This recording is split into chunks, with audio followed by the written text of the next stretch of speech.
Hi, welcome to part 5 of Williams Mullen's series on mezzanine lending. And today we're going to look at some of the problems that arise for the mezz lenders themselves. Again, there is always a perception that mezz loans are low risk, no problem, everybody and his brother can do it, but sometimes that just doesn't work out. So, Randal, maybe you can lead us off and start addressing some of those issues that come up for mezz lenders. Sure thing. Thanks, Bob.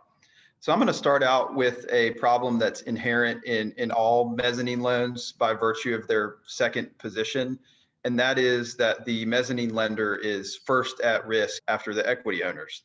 So if the cash flow declines, the mezzanine lender may not receive payment since the mezzanine loan is only paid after the senior loan. So if the issues are really bad and the senior lender forecloses and sells the property, like Bob mentioned in an earlier episode, that sale wipes out both the mezzanine collateral and the mezzanine lender. And if the sale proceeds are insufficient to pay the senior loan and the mezzanine loan in full, the mezzanine lender has to absorb any shortfall. And in a worst case scenario, if the proceeds are only sufficient to pay the senior loan, then the mezzanine lender will have to walk away with nothing.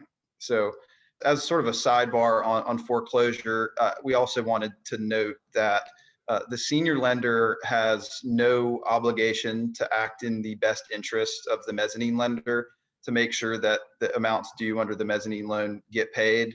And the senior lender has no duty to mitigate any of the risks that I just laid out. Another point is that in evaluating those risks that I just mentioned, the mezzanine lender should research the market where the property is located. In markets where property values are declining or the economy is struggling, it's really easy for the mezzanine lender to be undersecured, especially where the loan to value ratio is on the high end of the spectrum to begin with. Right. And in a prior part of this series, we looked at the remedies available to senior lenders, such as cure rights, the ability to purchase the senior loan, foreclosure rights, etc. But are those remedies really as cast iron and as good as most lenders seem to think? Maybe you could address, first of all, the right to cure, Randal. Sure. So the right to cure a senior default by the mezzanine lender is really sort of a double-edged sword. The mezzanine lender does typically have the ability to advance amounts due under the senior loan to cure a senior event of default. And like Bob mentioned before, failure to pay taxes or failure to pay insurance. And that allows the mezzanine lender to prevent a foreclosure on the property, but then the mezzanine lender may not be able to ever recover those amounts, even in the senior lender's cash waterfall. We touched on cash waterfalls briefly in part 3, but as a quick refresher, if there's a default under the senior loan, the senior lender can trap all the income from the property for the duration of the loan and then distribute those amounts pursuant to a cash waterfall provision in the senior loan, which typically just includes the mezzanine lender's debt service payments, but not any amounts advanced by the mezzanine lender to cure the senior default. So the mezzanine lender may be out of luck if it does elect to proceed with curing the senior event of default. And I think another remedy we wanted to touch on is the right of the mezzanine lender to purchase the senior loan. Like, similar to the right to cure the senior default, this may be an unattractive remedy for mezzanine lenders since their loan amount is generally between 10 and 30% of the aggregate amount borrowed. So if the mezzanine lender does decide to purchase the senior loan, it would need to come up with a multiple of the amount that's already been loaned. So by way of a quick example, if there's $60 million in loans outstanding and 12 million of that is the mezzanine loan, the mezzanine lender would need to come up with 48 million to purchase the senior loan. And coming up with that additional capital may be especially unattractive if the value of the property is diminished, which is likely the case since this remedy is triggered by an event of default under the senior loan. And even if the mezzanine lender does decide to exercise its right and purchase the senior loan, it may then find itself in a situation where it now has two loans outstanding and insufficient cash flow from the property to service both loans. And it may also be unable to sell the property for the aggregate amount that it is loaned to the borrower. So what's the real benefit of purchasing the senior loan? It really just gives the mezzanine lender another tool in its toolkit to avoid foreclosure of the property by the senior lender, which would wipe out the mezzanine lender's collateral and the mezzanine loan and potentially leave the mezzanine lender with nothing. Right. And one of the other remedies that is a principal remedy looked at by mezz lenders is the ability to foreclose on the membership interest in the mortgage borrower under the UCC. There is a general misconception that I always hear about from lenders that they can always easily step into the borrower's shoes and become the owner of those membership interests.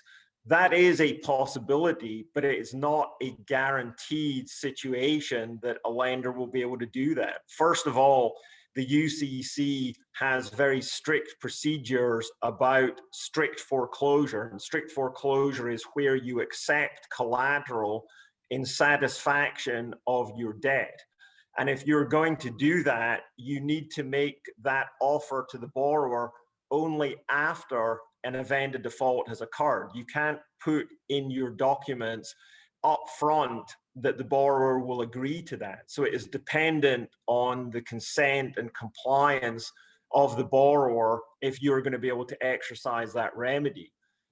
In addition, the sale procedure that is mandated by the UCC requires a transparent, open, and public process where the borrower and others can see that you are really running a true procedure to try and find possible buyers, to advertise a sale in a way that is open to everybody and you're taking bids from any interested parties. And again, that's a risk for a mezz lender. If a mezz lender has bought or made a loan in the assumption that it is going to step into the borrower's shoes and ultimately acquire the asset, it really doesn't want to be in a position where it has to go out in public and advertise a sale of those interests that may be acquired by some third party. Then it would not end up, obviously, as the owner of the mortgage borrower and the owner of the asset that it covets. So that foreclosure procedure is loaded with problems for mezz lenders in different ways.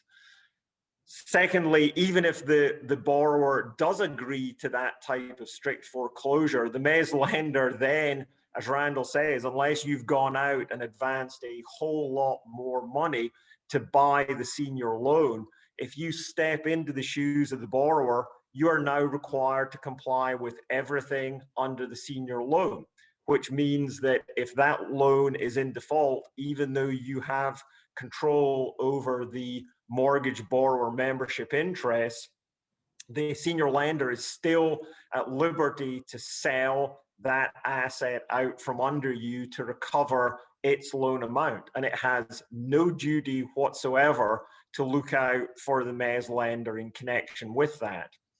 There are also, in the situation of foreclosure, there's also concerns that lenders should have about possible liability. If you step into the shoes of the mortgage borrower and the property is, for example, industrial use property, there may be environmental concerns that would concern you about owning, even indirectly, that type of property.